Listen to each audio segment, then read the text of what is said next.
A continuación, Charlando con Elizabeth.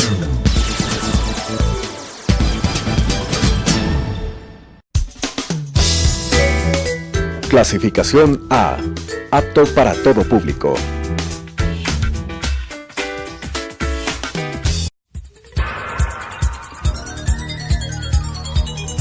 Las opiniones vertidas en este espacio por la producción y dirección del programa son de exclusiva responsabilidad de sus autores y de quienes intervienen en ellos.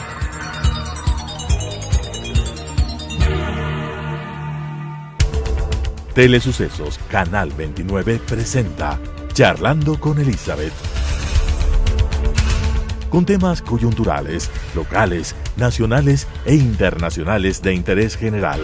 Charlando con Elizabeth.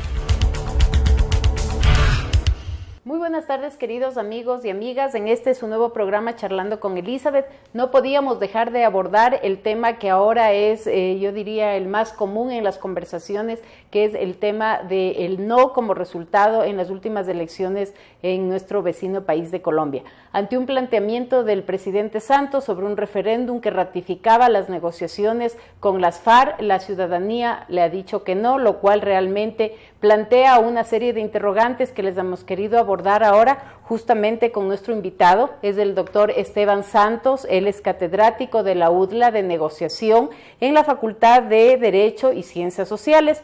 Muy buenas tardes, Esteban, gracias por aceptar nuestra invitación, y fundamentalmente queríamos tratar estos resultados que para muchos son sorpresivos, para otros posiblemente son parte de todo un proceso también ya político que se trabajó alrededor de lo que fue esta consulta. Nos gustaría tus puntos de vista y un poco que la ciudadanía entienda y sepa qué es lo que hay atrás de todo este acuerdo y esta ratificación, en este caso esta no ratificación de las negociaciones que se dieron. Encantado, a las órdenes. Muy buenas tardes a todos los que nos están escuchando. Un gusto poder ser parte de este espacio. Fue algo muy sorpresivo primeramente porque no existió una sola encuestadora que haya podido darle la razón a los resultados que se llegaron a dar.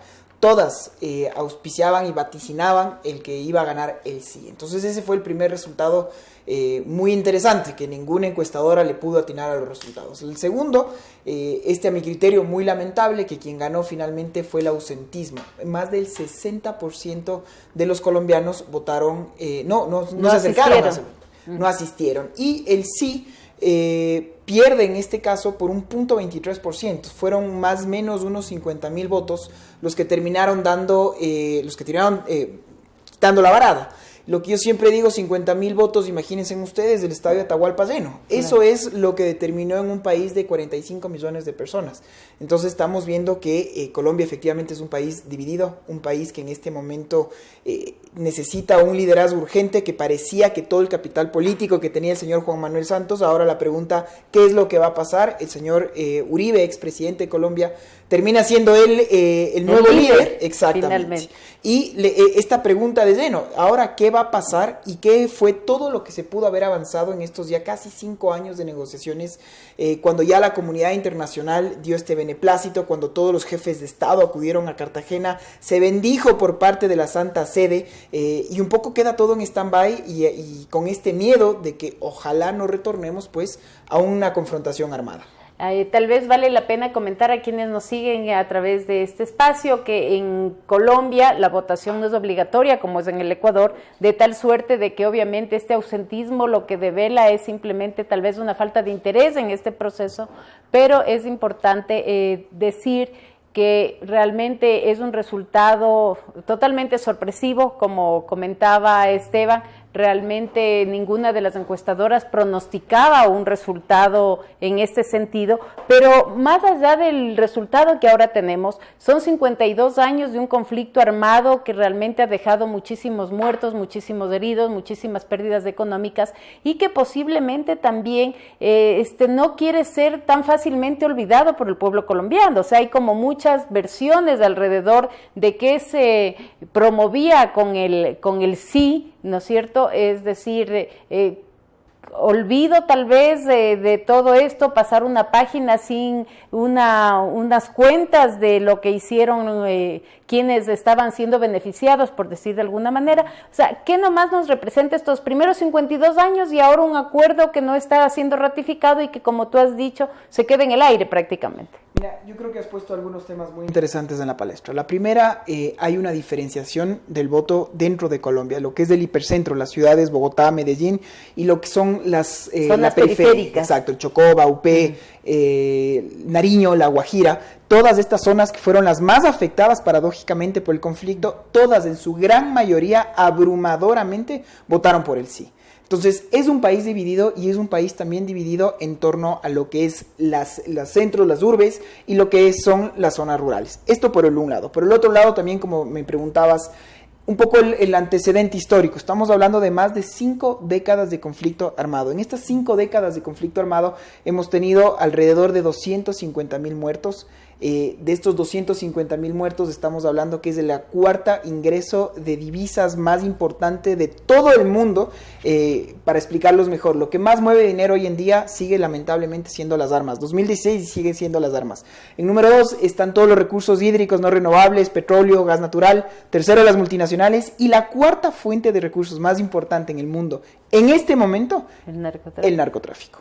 Y de este narcotráfico, un aproximado del 80% está concentrado en Colombia. Entonces, estos son datos espeluznantes que hay que tomar nota cuando estamos hablando de un proceso de estos. Todas las desapariciones forzosas, todos los asesinatos, los crímenes, secuestros, todo este caldo de condumio, generaciones perdidas, que lo que estaba intentando lograr es que esto sea ya una clase de historia y que no se vuelva todavía lo que es hoy, ¿no? Una clase de actualidad contemporánea, lamentablemente. Entonces, es un conflicto en el cual no es solo de los colombianos, le importa y le cabe a toda la región. Los ecuatorianos tenemos que estar muy conscientes de que esto también nos afecta, también nos importa. No podemos mal decir que esto solo pasa en Colombia, en la frontera, y un poco allá los colombianos. En mi criterio, sería una postura muy equivocada. Es todo lo contrario, nos afecta directamente. Todos queremos que nuestros vecinos estén bien, y por eso es que la razón de tener este entendimiento, este programa, explicar lo que esté pasando, cuáles han sido estas causas, y volvemos a esta pregunta del ¿y ahora qué es lo que va a pasar? Sí, definitivamente, y yo creo que la presencia de todos los presidentes en esta casi santificación del acuerdo previo, ¿no es cierto?, era justamente porque finalmente una resolución de un conflicto de esta envergadura a nivel de Colombia es un problema menos para la región, y así es como se lo venía tratando, de tal suerte de que este momento creo que todos quienes asistieron se preguntarán y plantearán también sobre el tapete, bueno, cuáles son las estrategias y las acciones que el presidente Santos va a llevar adelante. Sin embargo, también parecería ser que esto tiene una coincidencia con un momento de una baja popularidad en otros temas también del presidente Santos.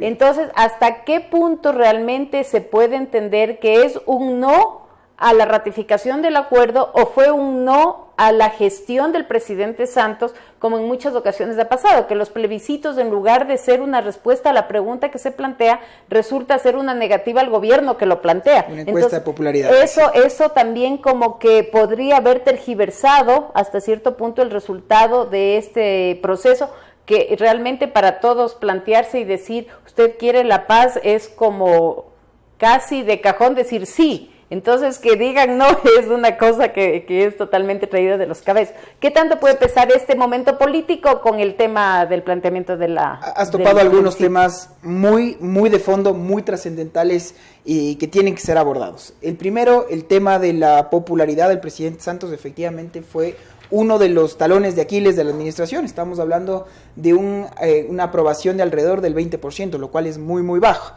Y este es un voto castigo en gran medida. Pero yo personalmente me atrevo a decir que lo que estaba en juego es algo muy superior a la popularidad o no de un mandatario. Estaba en juego la estabilidad y la paz de un país que estaba en guerra 52 años. Entonces, yo estoy por un lado convencido de que ningún colombiano quiere el conflicto armado, nadie quiere guerra. Lo único que estaba en el tapete son los acuerdos que se firmaron en La Habana, si estas casi 300 hojas podían ser aceptadas por los colombianos o no. El expresidente Uribe, el que abandera el no, él decía dos cosas a mi criterio interesantes. La primera que él dice, ¿cómo ustedes pueden venir todos los jefes de Estado cuando todavía los colombianos no hemos refrendado nada? Ya vamos a entrar a hablar de cómo no era necesario esto. Pero también él dice a los presidentes de la región, al presidente Correa, al presidente Maduro, que estuvieron ahí en esta posición, miren cómo ustedes vociferan y siempre salen ustedes a la palestra a decir que es inaceptable la intromisión en asuntos internos de la política de un país. Y ustedes vienen vestidos de blanco a hacer exactamente eso a mi país. Cuando todavía no hay una ratificación. Hay una doble moral, una contradicción por parte de las palabras del expresidente Uribe. Correcto. Eso es lo primero. Lo segundo, efectivamente no hacía falta un referendo, porque la Constitución expresamente así lo manifiesta, la Constitución colombiana. No se necesita elevar a una consulta popular si es que se quiere o no se quiere arribar a un proceso de entendimiento. O sea, esto de paz podría haber regular. sido una decisión del gobierno y ahí cerraban las puertas del país. Que era lo que quería el presidente Santos, una refrenda por parte de la población, que sean los colombianos quienes den el beneplácito y que sean la comunidad internacional también que dé este aval para que el proceso sea lo más claro, lo más transparente. Eso es lo que buscó y ese fue todo el capital político que lo puso Santos en casi 5 años. Efectivamente eso es lo que pasó. Entonces pierde el presidente Juan Manuel Santos, gana un estatus, un momentum muy importante el señor Uribe, y ahora pues dentro de estas preguntas inmediatas, ¿qué es lo que estaba pasando? El jefe negociador presentó su dimisión al cargo, Santos lo volvió a ratificar y acaban de mandarlos de inmediato a La Habana para que vuelvan a sentarse a renegociar, pero ¿en base a qué? Van a ir enviados del señor Uribe. ¿Cuáles van a ser las temáticas que van a cambiar? ¿Qué sí podemos, qué no podemos? ¿Se puede algo, ya no se puede nada? ¿Y cuánto tiempo más va a demorar esto? Insisto, ya vamos casi 5 años y todos estos recursos que se han gastado en este proceso de paz han sido muy importantes. Y no solo estaba las FARC, al lado ya venía el ELN, ya venían otros grupos también alzados en armas, y lo que se estaba buscando era esta paz. Que esto se abra la puerta para los otros grupos. Entonces quedan muchísimas dudas, quedan muchos miedos todavía. Hay temas muy de fondo que yo estuve intentando ya algún tiempo con precisión tratar de ver los acuerdos internacionales en otros conflictos históricos que se han dado. Pienso lo que fue Gandhi con Sudáfrica, pienso lo que fue Franco en el problema en España, la guerra civil, IRA en el norte de Irlanda, y en todos estos casos siempre hubo una dosis importante de inmunidad, un perdón. No sé si jamás un olvido, pero sí un perdón para poder, como memoria colectiva de la sociedad, superarlo. También te puedo decir que yo tengo amigos muy queridos del colegio colombianos que vinieron aquí al país precisamente saliendo de todo lo que era de este conflicto. Entonces es muy difícil para mí, uno, ponerme en los zapatos de alguien que afortunadamente jamás vivió este conflicto a primera mano, pero asimismo, a mis amigos queridos, ¿cómo les puedes pedir tú que seas así de noble y que puedas perdonar sin más, cuando eso fue el resultado de tu vida, que tú tuviste que cambiar, viajar, emigrar a otro país, empezar una nueva vida por lo que tuviste que dejar atrás? Entonces son temas muy complicados, y más allá de eso, lo que algunos amigos me decían, no solo parte por ahí, sino que además de esto hay que analizar cuáles fueron los acuerdos, las concesiones que se les dieron, y eso era la parte que a criterio de los que votaron por el no, eso era lo impresentable. Eso vamos a tratar después de este corte. Vamos a hacer un pequeño corte comercial para cumplir con nuestros auspiciantes y enseguida regresamos con esta entrevista. Charlando con Elizabeth.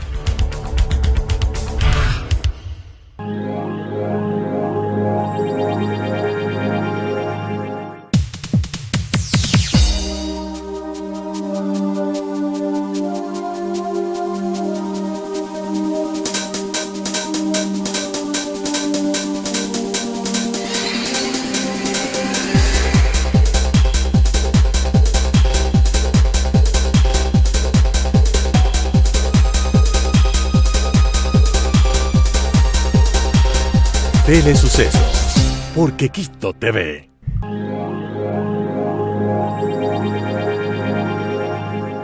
Charlando con Elizabeth. Retomamos esta importante entrevista sobre un tema de actualidad, que es justamente el resultado electoral en el plebiscito planteado por el presidente Santos en Colombia el último fin de semana, en donde la ciudadanía con el no, realmente no ratifica los acuerdos que se han mantenido con los grupos armados de las FARC y que han sido pues obviamente ya trabajados desde hace años atrás. Y justamente antes del corte estábamos hablando un poco de cuáles son todas esas prebendas que están siendo planteadas y parecería ser que por ahí resultan las dudas, las preocupaciones y hasta las negativas de parte de los ciudadanos en las que consideran que realmente este es un momento en que las FARC está sacando una ventaja amplísima en la línea de que no solamente que ellos van a tener ya una participación activa en el tema político, sino que de entrada reciben casi a donación varias curules dentro de la asamblea, dentro del Senado, y obviamente también tendrán unas asignaciones presupuestarias importantes en el transcurso de los próximos años. Realmente no conozco con detalle todos los beneficios que se plantean en esas 300 hojas del acuerdo, pero de los más importantes y que han sido utilizados tal vez también políticamente como para activar esta negativa han sido fundamentalmente estos, ¿no? Y sembrar un temor en la ciudadanía también colombiana, en el sentido de que qué podría pasar si esta gente, que antes no tenía ningún poder, sino desde la clandestinidad, pero armados, hicieron todo lo que pudieron haber hecho. ¿Qué pasaría ahora cuando con una dosis importante de poder pueden llegar a tomar grandes decisiones por todo un país? Entonces, como que había una disputa, una duda y una preocupación importante de parte de muchos colombianos que son los que se han manifestado en este sentido. Toma nota de algo. Efectivamente, si es que uno quiere deponer las armas, la única vía es un diálogo a través de la palabra, a través de los consensos, y el espacio en una democracia va a ser el Congreso. Entonces, hasta ahí no hay nada de escalofriante, de espeluznante. Empiezan los reparos cuando yo te doy una asignación en el Congreso per se, no porque hayas ganado a través de una votación popular. Entonces, lo que se acordó fue que por 2 periodos electorales se iban a conceder 26 curules a nivel nacional. En zonas periféricas es una minoría, pero se estaba asegurando un curul en el Congreso sin haber ganado con la votación nacional. Entonces, este fue el primer pero. Al respecto, me permito decir, tomen nota lo que pasó con Sendero Luminoso en Perú. Fue un poco lo mismo, pero a la larga los peruanos no votaron por Sendero Luminoso, y Sendero Luminoso como partido político nunca terminó de nacer. O sea, fue extinto en la medida en la que nunca tuvo un apoyo popular. Entonces la invitación era de que pues pase justamente eso, de que si ustedes no están de acuerdo con esta tendencia política, pues no votar por esta tendencia política. Ahora se va a ir autoeliminando en el tiempo, como quien dice. O sea, le abren una puerta, pero el tiempo simplemente le iría eso por un lado. Eliminando. Por otro lado, yo soy yo y mis circunstancias, decía Ortega y Gasset. Colombia tiene que tomar nota de que efectivamente es esclavo, como todo país, de su pasado. En Colombia ya todos hemos visto las películas, hemos leído las novelas o hemos leído los libros, ya tuvimos uno de los principales capos, del señor Pablo Escobar, en el que ya tuvimos esta experiencia de un narcotraficante intentando hacer vida política. Bondades. Y eso efectivamente causa un pavor dentro de una población colombiana que saben que son multimillonarios, que saben que son sanguinarios y que saben que no tienen escrúpulos sin más. Entonces, hay una visión que te dice, yo prefiero este señor que esté echando palabra en el Congreso en vez de estar echando bala en la selva. Entonces, sí, esto es un tema muy de fondo. Personalmente, yo me inclino a decir, si es que no es a través del Congreso y del diálogo, no te sabría decir a través de cómo. Eso es lo primero. Lo segundo viene a través de las penas efectivamente restrictivas a la libertad. Eso es lo que hablaba el gobierno. Lo que la oposición sostiene es que no puede ser que si una persona, por ejemplo, Dios no quiere, entran y nos roban en el set en este momento, y hay algún herido, estas personas se van a ir presos, detenidos un muy buen tiempo, puede ser inclusive años.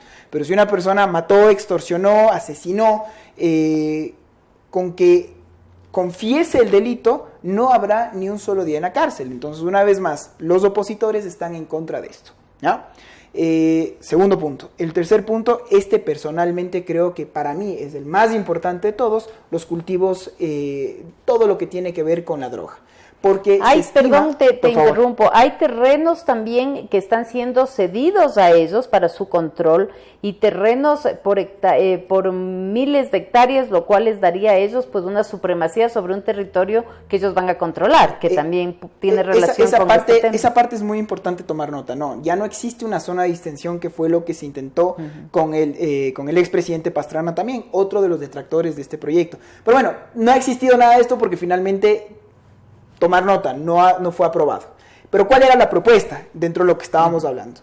¿Qué seguridad podíamos darles a los campesinos? Se preguntaban los del no, si es que un campesino en el Ecuador, en zona de frontera, o en Colombia, que ganan un sueldo básico, o por encima del sueldo básico, pero estamos hablando de gente pobre, si es que yo cultivo un quintal de arroz, voy a ganar $50, un quintal de marihuana o de hoja de coca 500. Entonces no hay, desde esta postura económica, no hay fórmula de poder persuadir a un campesino a tratar de cambiar sus cultivos. Pero, asimismo, siquiera, ¿qué garantías puedo yo dar como seguridad del Estado de que no me van a obligar a seguir elaborando este tipo de cultivos? Entonces, esas eran preguntas que efectivamente, personalmente, me quedan en el aire. Y me quedan en el aire porque si es que el negocio del narcotráfico es tan rentable, no es solo Colombia, ya es una multinacional, una transnacional, los cárteles que se dan en toda América Latina, pues yo creo que es el momento de entrar ya en un debate en otro de los temas tabús, de legalizar o no legalizar los cultivos. Y ahí tal vez una pregunta. Efectivamente, uno de los temas que yo iba a plantear era justamente eso, o sea,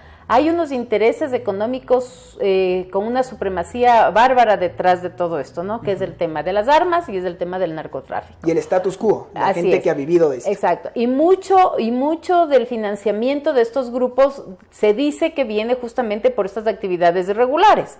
Entonces, el momento en que ellos dejan y cesan de sus actividades, obviamente el Estado les estaba garantizando un presupuesto para su financiamiento. Sin embargo, todos esos territorios que estaban dedicados y que tenían obviamente como fin el sembrío de drogas y de este tipo de situaciones irregulares, ¿cuál es la actividad a la que se iban a dedicar? O sea, ¿era parte de un cambio también de estatus o simplemente ellos seguían con sus actividades? Porque obviamente esto no es un tema ya solo de Colombia, es un tema de la región y de involucrados ya otros demandantes, Estados Unidos, Europa, etcétera, etcétera. Sí. Tú estabas hablando de una desmovilización efectiva de los elementos armados. Se estaba hablando de alrededor de unos 6.000 hombres alzados en armas, hombres y mujeres, que iban a ser desmovilizados. Ese también era otro de los peros que lo acotaba Álvaro Uribe, porque decía, en mi presidencia estábamos hablando de unos 30.000 efectivos, y ahora de repente solo van a desmovilizarse 6.000. Puede ser, son 6.000 personas que iban a dejar de matar a diario. Claro. 1. 2. Con respecto, efectivamente, a los cultivos ilícitos. Entonces, lo que el gobierno estaba planteando es una reubicación y asimismo estos incentivos para que los agricultores empiecen a cultivar otras formas de vida de sustentación.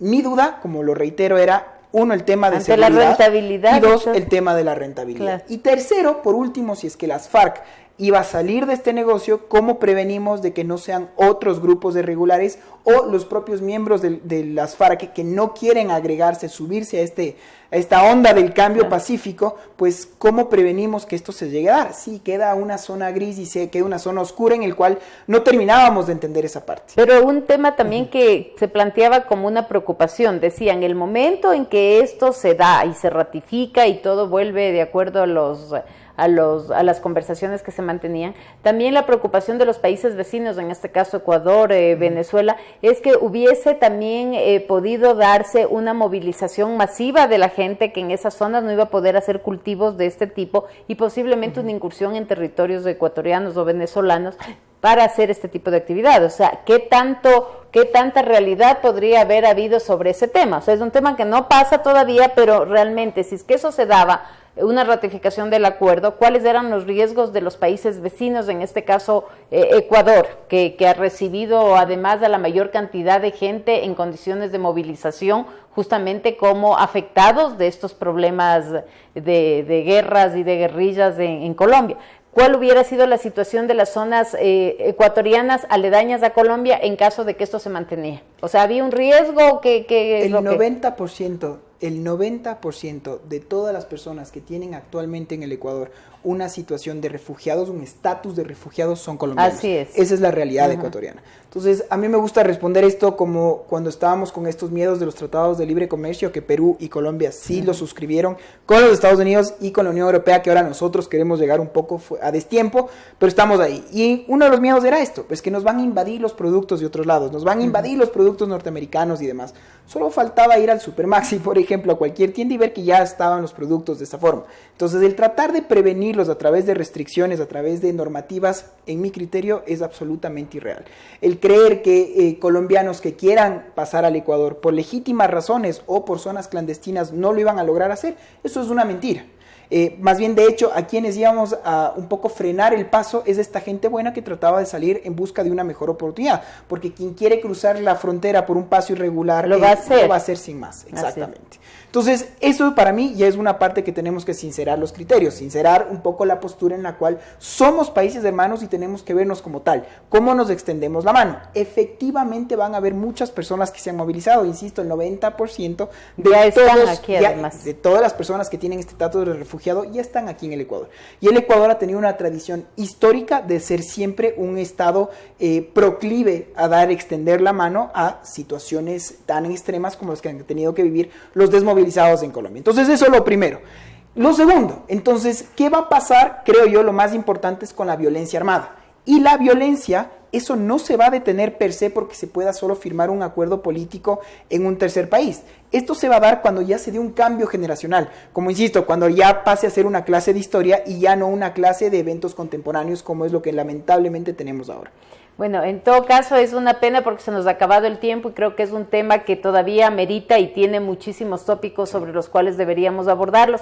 Lastimosamente, queridos amigos, el tiempo ha concluido. Esperamos que con esta entrevista se haya aclarado algo del panorama que para muchos es todavía un poco abstracto, no se entiende de qué se trata este tema, pero obviamente aquí hemos tratado de darles unas pequeñas pinceladas sobre el mismo.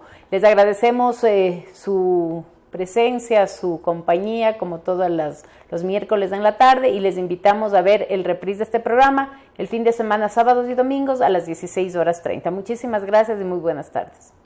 Telesucesos Canal 29 presentó Charlando con Elizabeth. Con temas coyunturales, locales, nacionales e internacionales de interés general. Charlando con Elizabeth.